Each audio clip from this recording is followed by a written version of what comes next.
Welcome, Reanimated fans, to this week's episode. I am H.A. Conrad, here, as always, or separated by a continent, I suppose, or, a lot of land, with my intrepid co-host, Stuart Tiffin. Good morning, Stuart.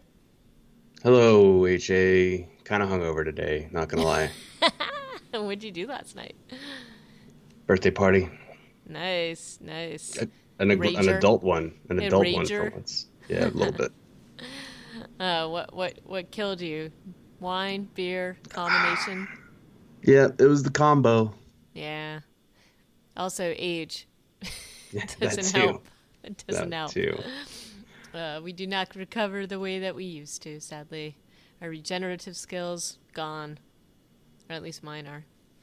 Um, well, we'll try to tread delicately today. But we are actually on episode 140 of this podcast. Woohoo! Woo hoo. And today we have a few news items. We're still slogging through our review of season 6 of The Walking Dead. Today we'll be talking about episodes 11 and 12, Knots Untie, and Not Tomorrow Yet. So at least there's some action in these, but some very bad wigs. And that's about it for today. But I'm excited to talk about a couple of these news items with a healthy dose of skepticism thrown in. And part of that is because we talked a little bit about the George Romero project that had supposedly been greenlighted and turned out to be an April Fool's Day hoax. And this, just because of the subject matter of this supposed project, sounds a little bit like it could be a hoax as well. I admittedly hope it is, but and what I am talking about is supposedly George Romero is going to be doing another of the Dead movie, and it would be called Road of the Dead. So that's one thing. But And don't it get your hopes up based on that title alone, which sounds kind of cool. This is right. not. This is It is not a not. It's no. NASCAR zombies. So the zombies are driving races for the rich or something. That's the little brief synopsis I saw.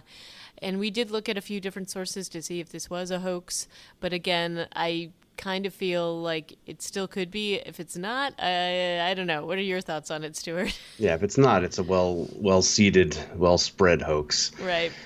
And unfortunately, but this is the thing. It's easy to emulate Romero's kind of pet projects. In this case, throw anything in for like X does something for the amusement of the rich Right. or for the Right, right, advancement right. of the rich. And you're like, yeah, okay, I can see Romero doing that. So, throw, throw the rich in doing something bad and taking advantage of things, and you got a good Romero movie plot. yep, So got yourself a stew. yeah. So, well, we'll hold our breath and see if what comes of that and how awesome it is. There's still we're still one short on our of the Dead watching, in fact, but it was the we'll get around to it one day. But next up, out of Cannes, what's happening?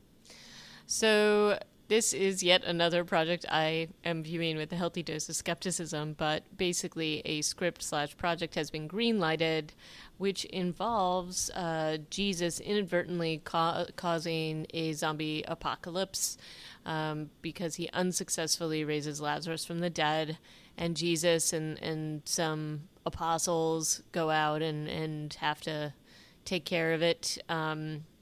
Apparently, they did a promo teaser for this, and the movie was blessed. Ha ha ha. The project was blessed. I have a feeling that this is going to run into a lot of issues getting this off the ground. But I am absolutely shocked that this had not come to pass before this point in time. But hey, I could be, I could be wrong. All the jokes about Jesus as the original zombie and all that stuff. It seems like somebody would have tried to do this before. Maybe they have, but in any case, we will also be tracking this and see what happens with it. But it is the project is called Jerusalem, so very excited to see what Oh, sure. happens or not with this. And lastly, you found a very disturbing little real true crime tidbit. Was it in Florida? Texas, Close enough. Florida of the West. Um, this one is actually disturbing because you've got an actual video of a man being shot and killed. Because it's one of these scenarios where the dude's on PCP and they did a toxicology report actually stood that up too. And he's trying to cut off a guy's head with a knife and ignoring the orders of the cop. And then the cop ends up killing him because, well, it's unfortunately that we have these drugs in society that can let you ignore being shot or Right. tased. In this case, the Um, cop didn't even try tasing him. He just took one look at him and said, "Nah, I'll just shoot this guy." this week in New York, some guy on PCP drove right into Times Square and killed one woman and injured a ton of people. And said he tested positive for PCP and said that God made him do it. Um, they did not kill him, but I know that they had a tough time, you know, sort of wrangling him down because he Yeah, just was not responding to anything. So just really, really disturbing. I honestly have not heard. I mean, I guess yeah, I'm just sheltered, but I didn't know PCP was still a thing. But I guess it is. yeah, it's been around for a really long time. It's kind of surprising, Yeah, but I especially just since any of these drugs that end up making you this insane. It's yeah, kind of like if the people who do PCP would kind of like die off, and then there'll be nobody left doing PCP. right. Well, Depends how addictive they are. for our gentle listeners, just don't do PCP. It's a bad idea. Always a bad idea. Yeah, Um, never ends well, and you end yeah, up being compared to a zombie in your posthumous articles that are written about you. right, right. You know, and I also kind of feel that way about heroin. Never a good idea. Yeah, that about wraps it up for the news items. Are you ready to dive into our review? We're getting close to the light at the end of the tunnel for this season. Yeah, you know what? This is yeah, I am ready, first of all. But Not Untie and Not Tomorrow Yet, two of the stronger offerings from this season. Yeah, agreed. These Right were off, these yeah, were fun to watch. these are fun episodes. Um, there's still some elements to them that I'm like, I don't really care. There's some subplot story arcs going on from the season that I am not super into. Yeah. But let's so Knots Untie starts with Abraham uh relationship stuff, which you and I were both kind of not really into for the storyline in the episode where he and Sasha go and get stuck in an office for a while, and he reveals his desire for her, and Also, we kind of pick up that. his supposed knowledge of her desire for him, which Yeah, took us all by surprise, or at least it took me by surprise. yeah. This though, I feel like actually, while that episode and that sudden development came out of nowhere for me, and I was like, what? I don't believe it. This one, it feels a little more well developed, maybe True. because they planted that seed a couple episodes ago, and now we've got him looking at her, and they have like they're not acting on whatever this thing is between them, and but they've got their little hand signal code, and we're also kind of at the beginning of this episode, we're still in this phase of everything's great in Alexandria. You Yep. know what I mean? Like from left over from the next world when everything is hunky dory. It's kind of a weird place for us to be with The Walking Dead. And I think I said last time that happy Walking Dead is actually kind of dull. And then I was thinking about it again. They've done happy before at the prison before all the. Hmm. I think it was after the first run-in with the governor and Woodbury when they brought in all the other Woodburyans, and then there was a Yep. big gap of time. The beginning of that season, right before the pig flu hit or whatever it was, Yep. They did they show were that. happy. Yeah, they were happy then, and they were productive, but they made it still. Uh, they tempered that happiness and the like seeming indolence of their existence with the fact that they still had to do these very dangerous runs into the grocery. They went into a supermarket that episode, right? And they actually lost a guy. Yep. Um, and so they managed to balance the happiness of the settlement with the the fact that outside the walls it's still dangerous, and they still have to go outside the walls because they have to scavenge. And I Right. guess they kind of did that with the last episode we saw.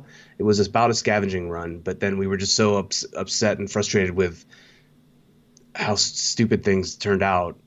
And I know I'm retreading old territory, but I've been thinking more and more about that episode since we talked about it, and the fact that we still kind of start off in this like whistle while you walk sort of Yeah. mindset at the beginning of this episode. So that's I don't know, that's my beef. But honestly, I like the rest of this episode for the most part. Yeah, agreed.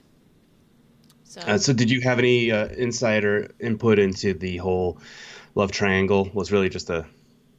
It's not even a love triangle because it's just Abraham switching to someone he likes better than Rosita, as it turns out in the next episode. well, he does, but it's interesting because in this episode, there it's kind of like it seems as if they are not going to be acting on anything because Sasha's been basically reassigned to something else.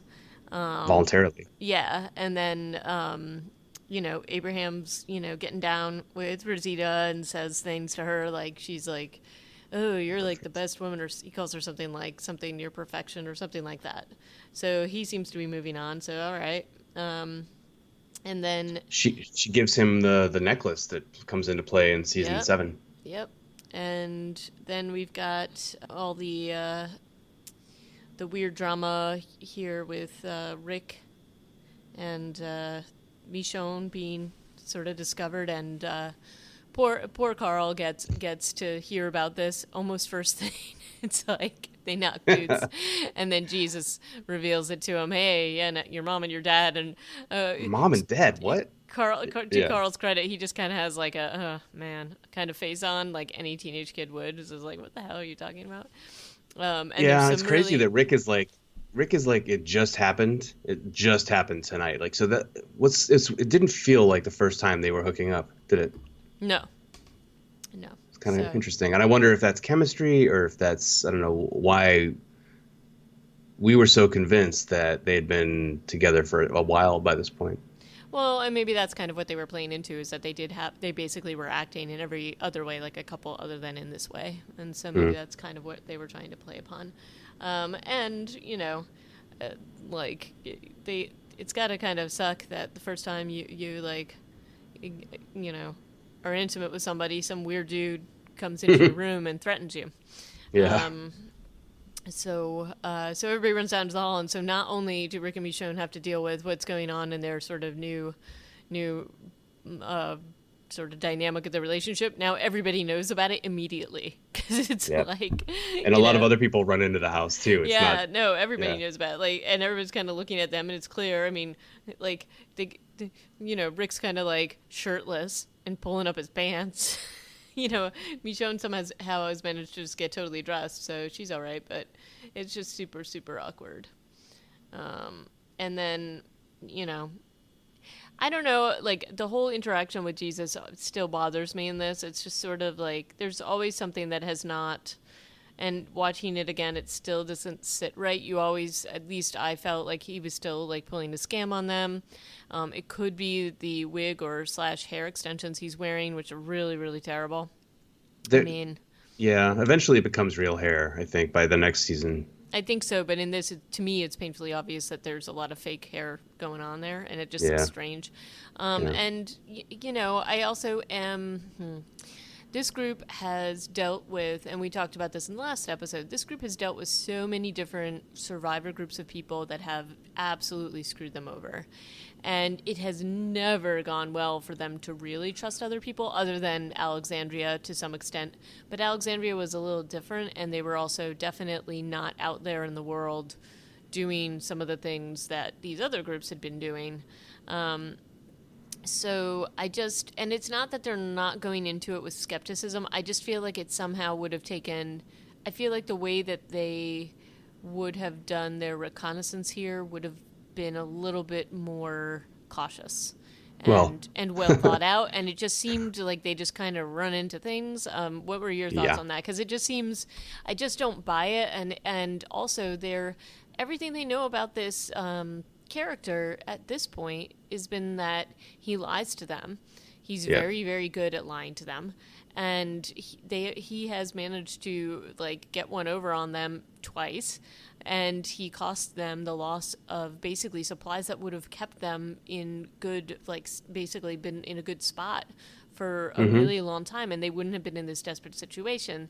So Yep. so even if they do believe them, I found it really hard to believe that they were going to actually help him. So that was just the piece that bothered me a lot about this episode. And once Mm-hmm. they get into it, obviously we see other things with his character and we see their interactions with him. But one thing that they have learned about this world is everything is not things are not what they seem. People are out to help themselves. Yes, there are some good people out there, but you have to really figure out and do your due diligence to see who are those people that you can trust. And I still Yeah. even feel going into this whole thing that they don't necessarily have that evidence to trust Jesus. Well, So, if there's a theme for the two episodes we're talking about today, it's that Rick's group, or Rick really, is not going for recon, not going for getting that information. I think the only potential alibi I could give him for trusting Jesus is that Jesus seems more capable than anybody in Rick's group. Like he's a ninja, true. so Apparently, a ninja warrior. they trust him because he could have killed Rick and Michonne in their sleep. I think is kind of it's super backwards, but I think almost in a way they're just like, well, you could have just run away. The fact that he's like broken into their armory, he's broken out of jail, broken into their armory, and then just come and stood in Rick and Michonne's coitus room, inhaling the heady scent Of of sex. recent Rick Michonne love. Ugh. I think that they're just like, well, then you seem like a stand-up guy. Eh, I don't It's the only, know. it's the only possible explanation I could come up with. But even when he's listing off all of their weaknesses, the fact that they don't have food, the fact that they have all these weapons, these all point for me would be like, oh, you so can't be trusted, and you're not going anywhere. I don't know that I would have jumped to the conclusions that they get to so quickly, and again I find it hard to believe that Rick and especially Michonne would have. Um, like Well, once it becomes clear, once they go on the road trip, and yeah, granted that decision is far-fetched, but once they go on the road trip and they have their little side mission that happens when they find the car crash and then they mm, save several of the Hilltoppers, hmm it becomes clear that these are like basically harmless, good people, and one of them happens to be an OBGYN. yeah, how are the odds of that? How convenient. And he also happens to have a sonogram machine. That works. It works and has a printer and everything. So I think it becomes more and more clear to Rick and his people by the time they get there. And even then, they still are very much on guard. But it's like, well, what's the point? Right. You're coming up to somebody's walls and pointing guns at these guys, and it's not super effective. Yeah. And then we've got you know, all the funny stuff in this episode. I mean, we definitely have Abraham working through some issues. His whole bizarre and funny interaction with Glenn about pouring the Bisquick.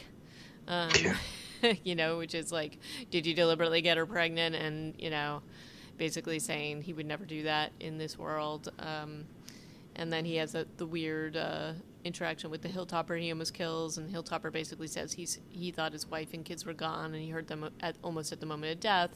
And Abraham has a near-death incident here. It is, like once they actually get to the hilltop, then it starts getting a little bit more believable, and you see this community that's doing these things. But they're not necessarily being the most upfront. And again, like part of me is sort of like the skepticism that Rick and the group should be showing to me isn't totally clear. I mean, they are, but especially when the incidents that happen with Negan's group with the saviors, or that they hear about the saviors and they already know a little bit about them because of what Abraham has said and the fact that the Hilltoppers have been negotiating with them, or at least have been paying them for protection for the most part. I just feel like it's interesting that Jesus didn't tell them that. It seems like an Yeah. upfront thing for him to tell them, and when it comes out, I think I feel like Rick and the group would have been like, all right, you guys need to really, really come clean here. And I feel like they were not.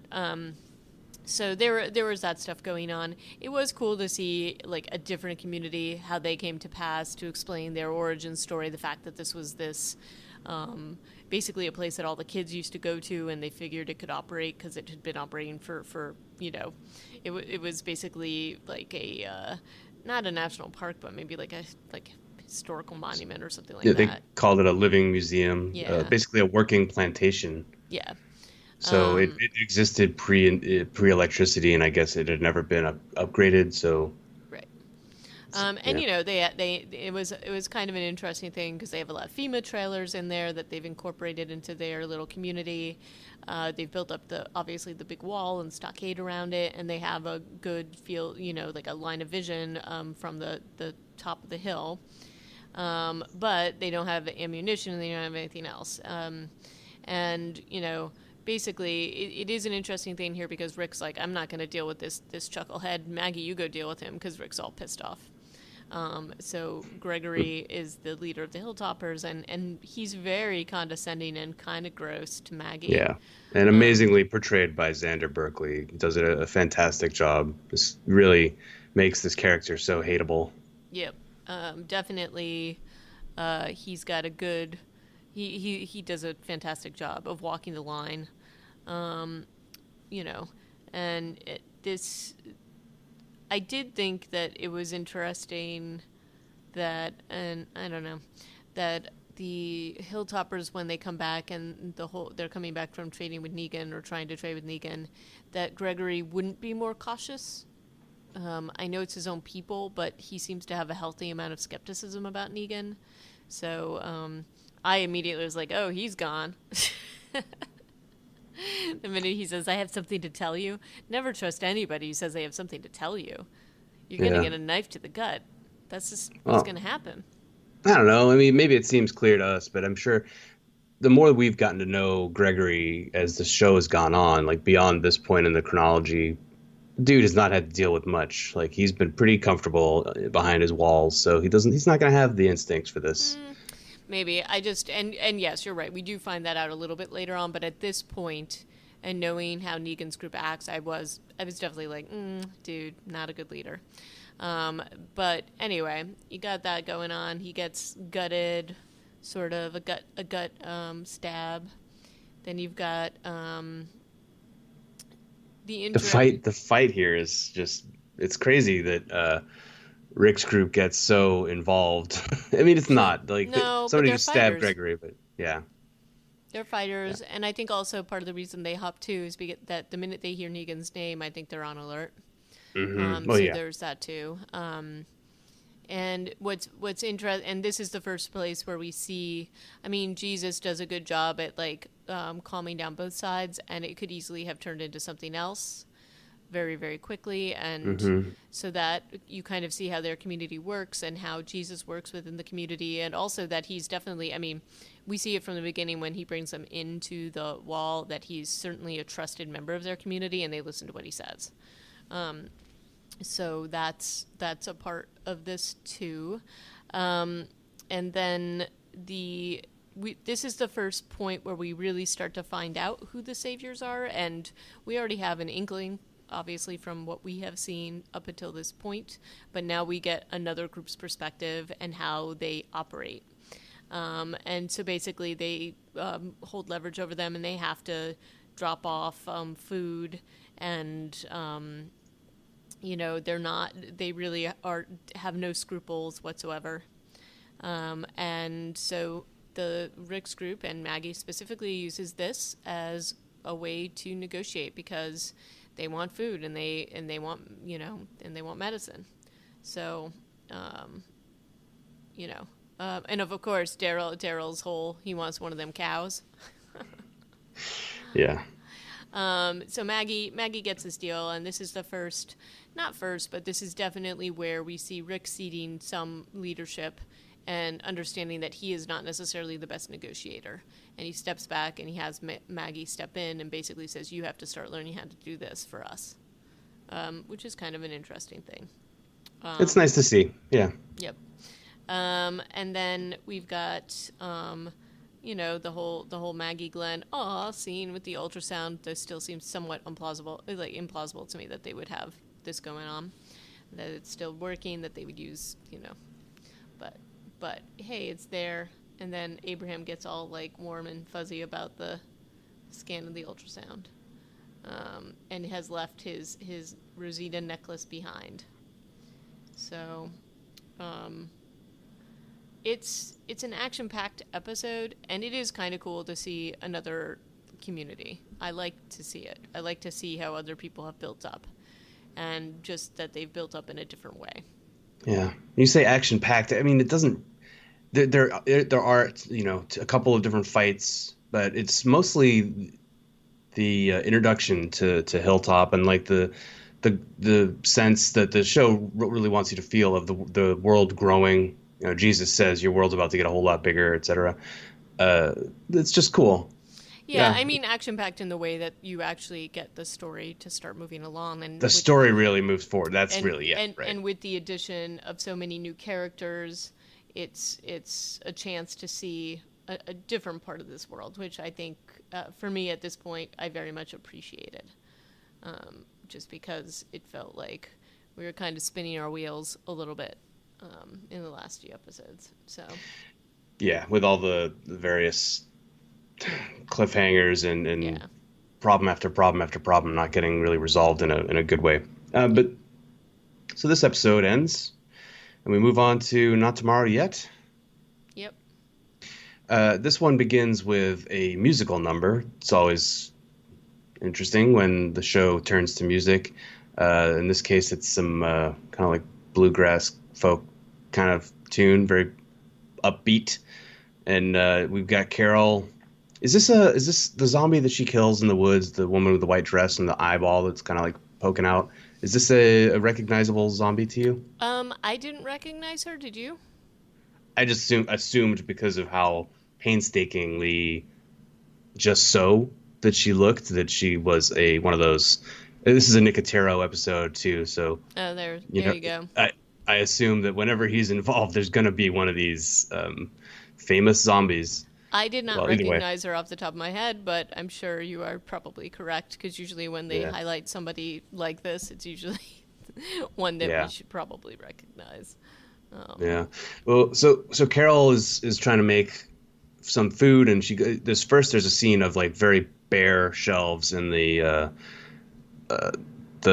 what do you call it, the BX in the pantry, and she's getting things like arrowroot, and then she goes out and forages for acorns and kills the zombie and gets blood all over her white shirt. But that's her own fault, because who wears white in the zombie apocalypse? I feel like we've covered this before. You don't wear white. And then she makes these cookies and puts them in all of this Tupperware that she has. That also, like, who has post-apocalyptic Tupperware that looks new? And then, it's this happy scene of her handing out cookies to people in the community. It was kind of like I don't know, it felt like she wasn't faking it this time. Yeah, and she's definitely has something with Tobin, and you can sense that in her interactions here. Yeah. This is a big episode for Carol in a way, because it also really starts us down this road of her having kind of a reaction to her lifestyle, that she's this kind of, she's not a unthinking, unfeeling killer. And this becomes very true when she starts writing down her list of kills. And it's kind of crazy how late it starts in the plot of The Walking Dead. It seems like the first person she ever killed was Lizzie and Mika's dad. Yeah. Even though I think he had already died and she just put a knife in his head. Yeah. But he is the first I think Orion was his name. So that's the first letter on her list. And then it's nobody else. Well, it's Karen and David.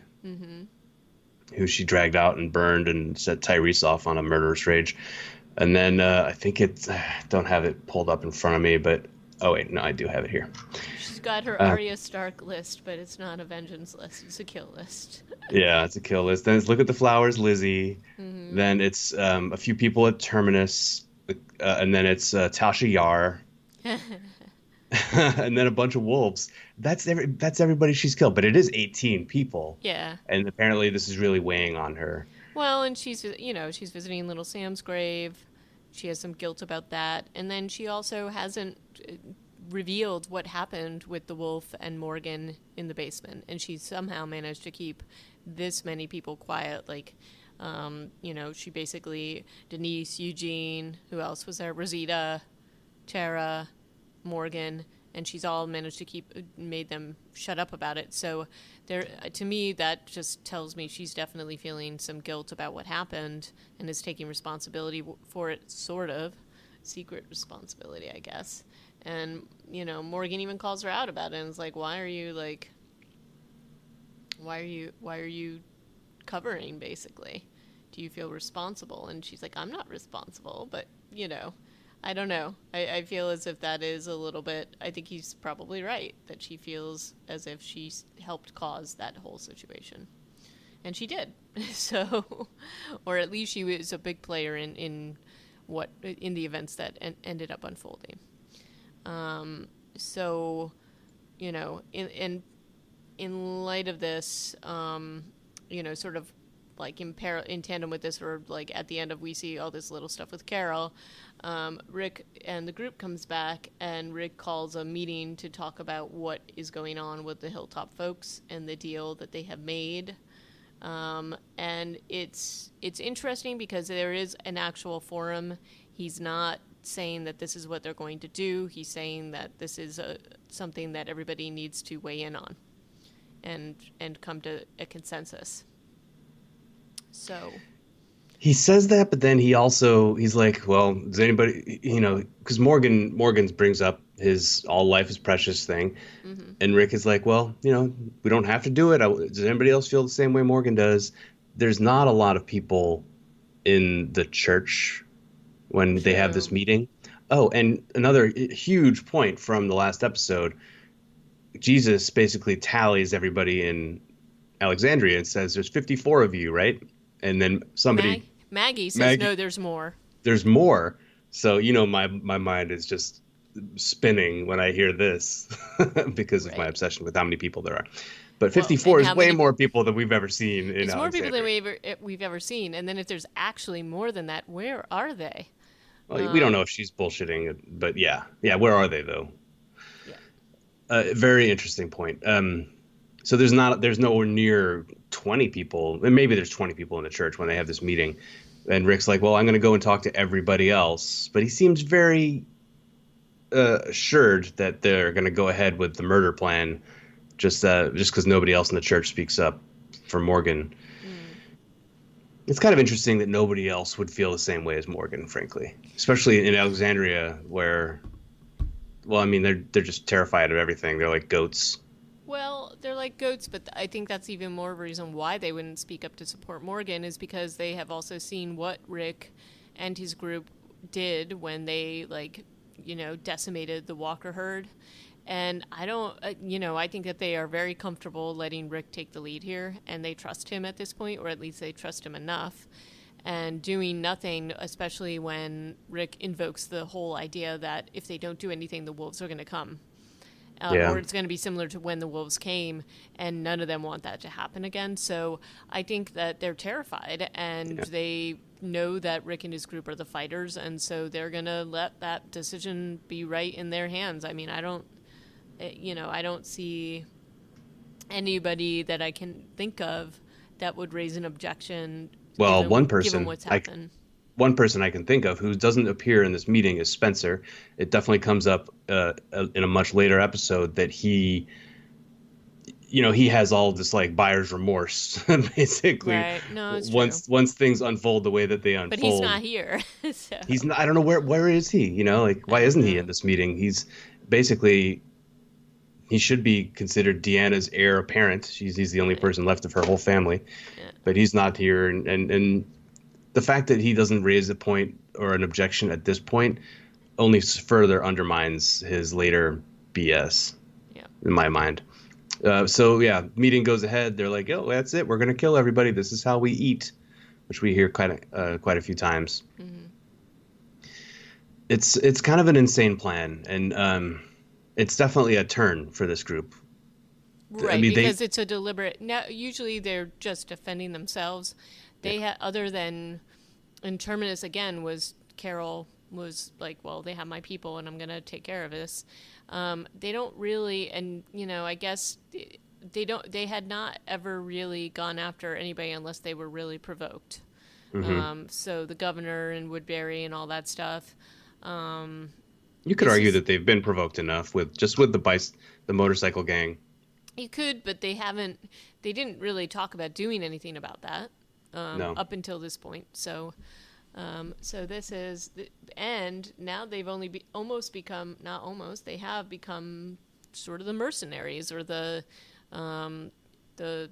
people that are going to be the protectors. This is the deal that they have made, and have even said, that the people in the hilltop don't really know how to fight. That's what Jesus said. That's what everybody kind of keeps saying there is that they just don't have. I mean, they don't have ammunition and weapons, but it also seems as if that their community doesn't really have people like Rick and Michonne and Daryl, which is again okay. So one thing that does bother me about this whole scenario is that if they are really that helpless, why wouldn't the saviors have taken over that community entirely? Doesn't make sense, right? I don't really. I mean, the Saviors have this weird model of bleeding producers dry. But yeah, why wouldn't they have just moved in their muscle? They Right. have all these outposts anyway. Make it an outpost. Yeah, that's a good point. So that bothered me a bit because it just seemed sort of, especially how easily, or not easily, but Rick and his group come in there, and within what, an hour or so or whatever, they suddenly have gotten into a skirmish and managed to show that they are much more capable of taking care of business than anybody in that community appears to be. And so I just feel like the saviors would have fed upon that pretty quickly. I don't, unless there's like a reason that I'm forgetting, which I don't think I am, but I just feel like they just wouldn't have left them there. The only thing I could think is maybe because they didn't want to bother with producing food, and these people seem to be good at doing that. Maybe that's why. But even that, it seems like they'd want more control over that community than they currently have. Yeah. So, anyway, just a thought. But yeah, so we've got the whole plan.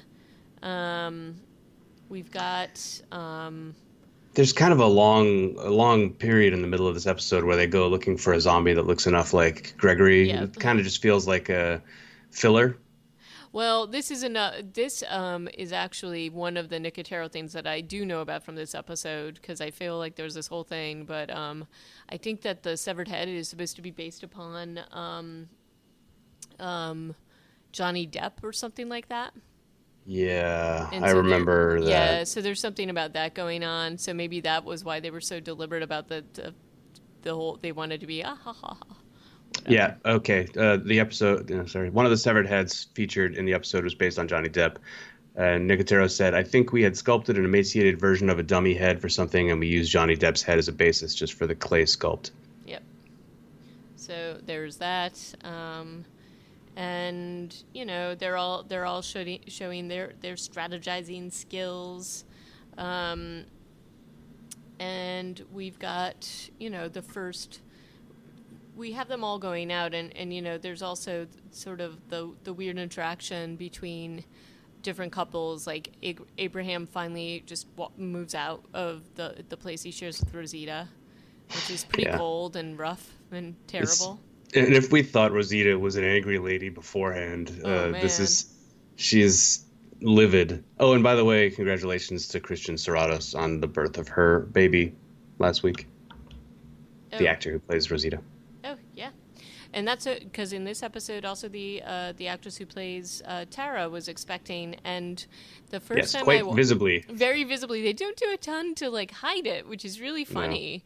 Yeah. Um, and especially since they're all talking about Maggie's impending arrival, it's just kind of interesting. And she ends up going out on leave, so we don't see Tara really after this particular episode for a while. Not until the sixth episode of the next season. Yeah, Yeah. yeah. But yeah, I mean, they've been giving her like zip up hoodies that she's left open and black shirts that, are supposed to, but she's probably 6 months pregnant. Like it's hard to mask that. So You know. Maybe she's just, she's in love, so she's happy, so she's gaining weight. I don't know.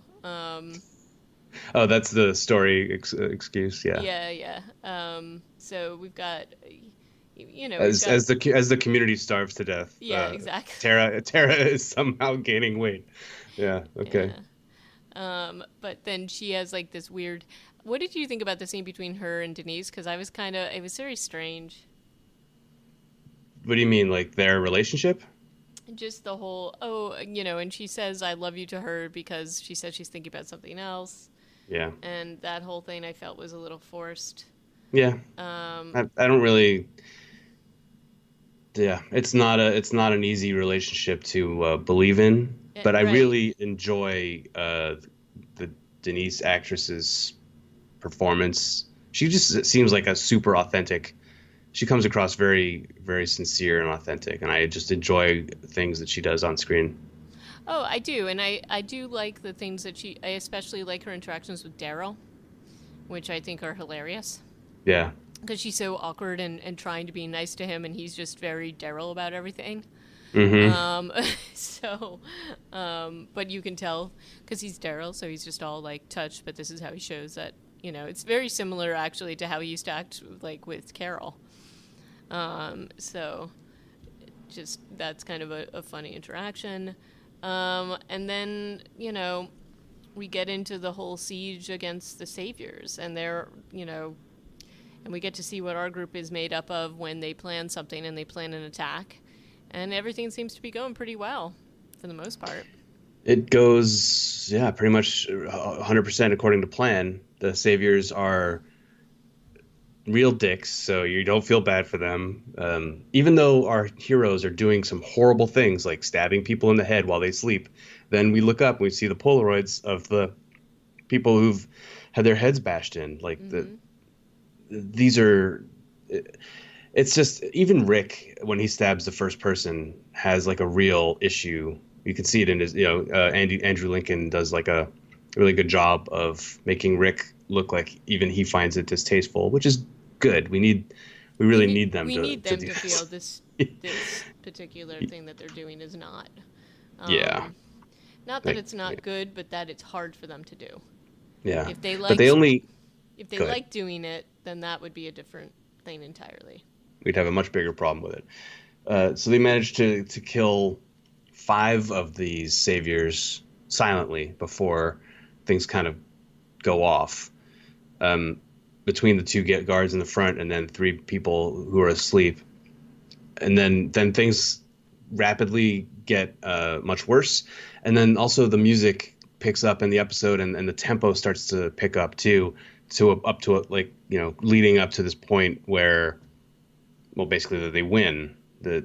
It's just like this crazy thing. All this stuff's happening. They're murdering people left and right, and ridiculous amount of shooting back and forth. People coming out of different rooms and upstairs and downstairs and finding the armory, and it's a crazy fight. It's well choreographed. They kill, and I did the math, 24 saviors that we see on screen, but there's also scenes where we hear gunfire but Mm-hmm. we do not see what's happening, and Right. so there There could could have be been more. more. Yeah.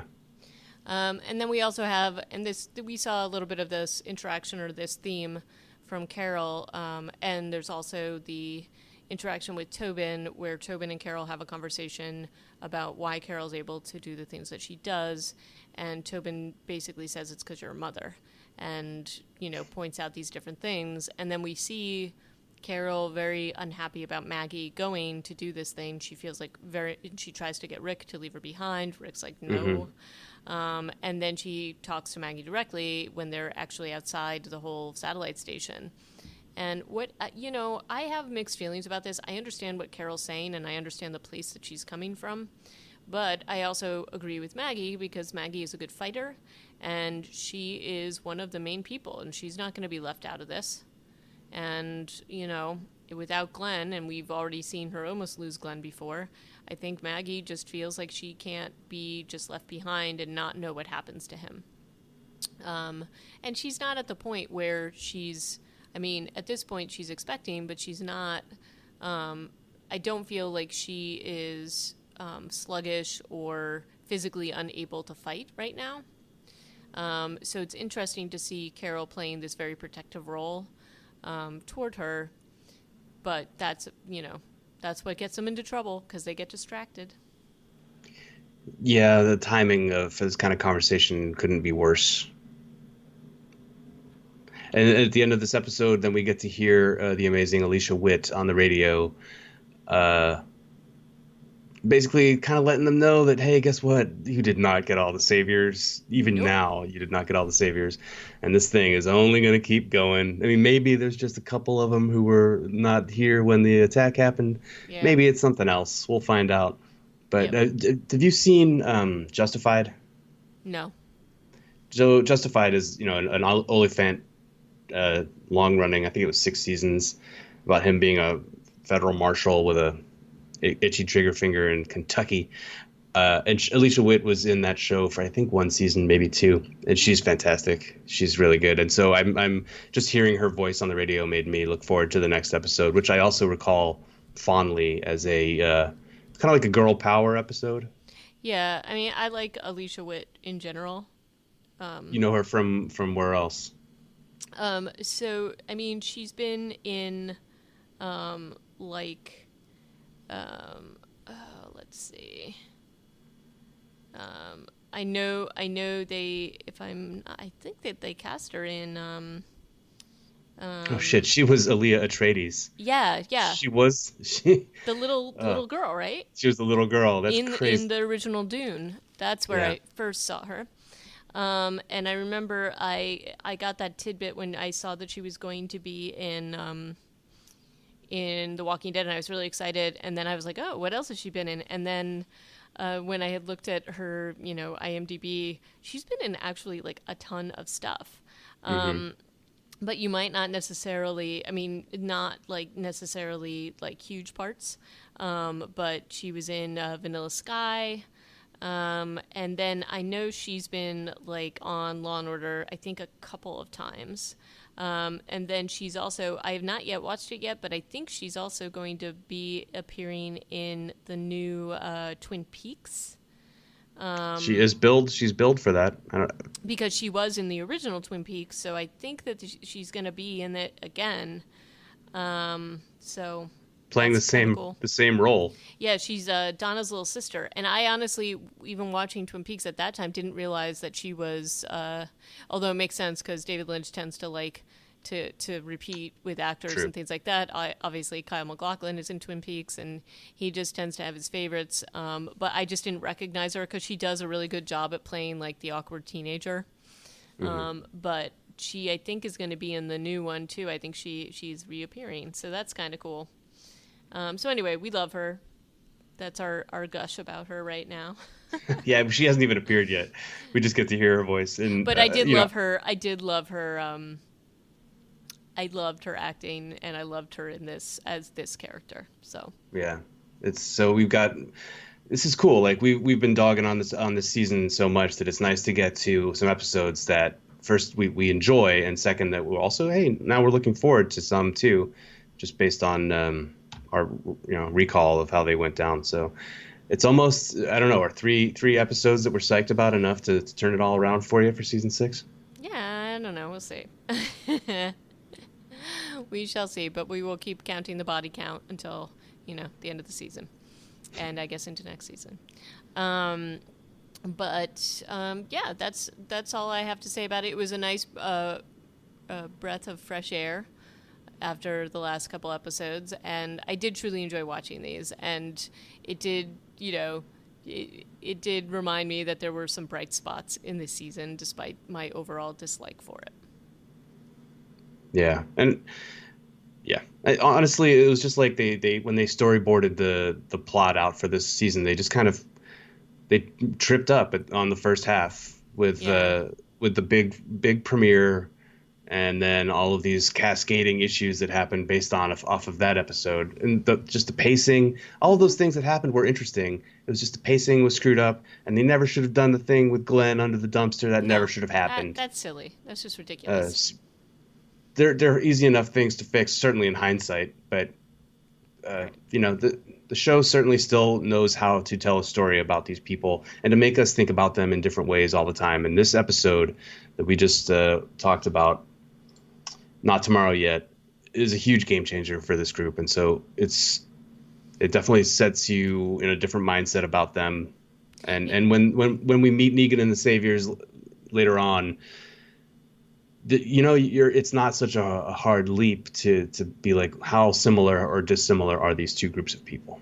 Right. And then, I do think that one thing that this season did do was it did a good job at teasing the appearance of Negan and the Saviors and setting them up as the next big bad that they have to come up against. But you're right. There is, you have to kind of figure out what the similarities and dissimilarities are between the groups.